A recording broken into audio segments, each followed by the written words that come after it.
Hello বন্ধুরা, আমি আচার্য সমীন্দ্র কুমার। আজ ধনু রাশির প্রেম ও বিবাহ সম্পর্কিত কিছু তথ্য প্রদান করব। গ্রহের গোচরকালীন অবস্থান ও তার দৃষ্টির নিরিখে আগামী মে 2024 থেকে আগামী মে 2025 পর্যন্ত এই ফলাদেশ। প্রত্যেক রাশির ভালো মন্দ দিক বা গুণ রয়েছে। আমি চেষ্টা করি সেই ভালো মন্দ দিক তুলে ধরে সঠিক তথ্য প্রদান করতে। ধনু রাশির ভালো গুণ: সর্বদা হাসি খুশি থাকতে পছন্দ করে। এরা খুব কাজ পাগল হয়, স্বল্পতেই সন্তুষ্ট হয়ে যায়।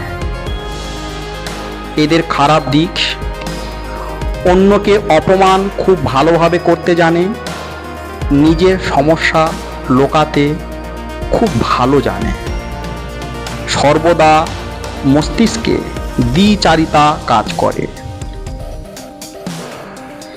আজকেকার হেডিং: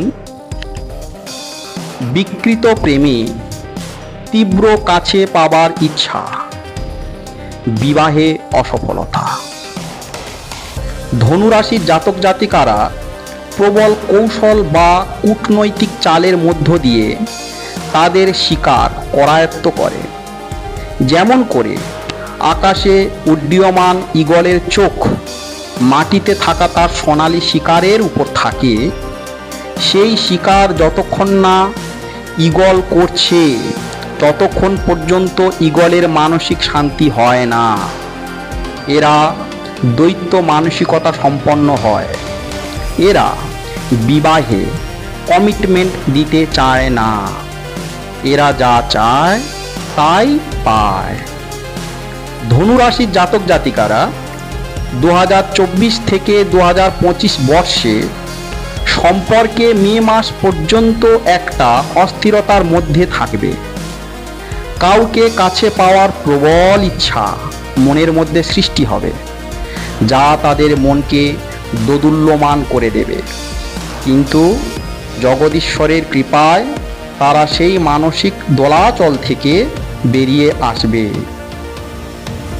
আগস্ট 2024 থেকে ডিসেম্বর 2024 মধ্যে তারা তাদের প্রেমিক বা প্রেমিকাকে কাছে পাবে। কিন্তু তাদের 2024 থেকে 2025 মে মাস পর্যন্ত বিবাহ যোগ এলেও বিবাহ হবে না। বিবাহে বাধা কাটতে সময় লাগবে। প্রত্যেক রাশির ভালো মন্দ গুণ বা দিক রয়েছে। আমি সেই ভালো মন্দ দিক তুলে ধরে সঠিক তথ্য দেওয়ার চেষ্টা করি।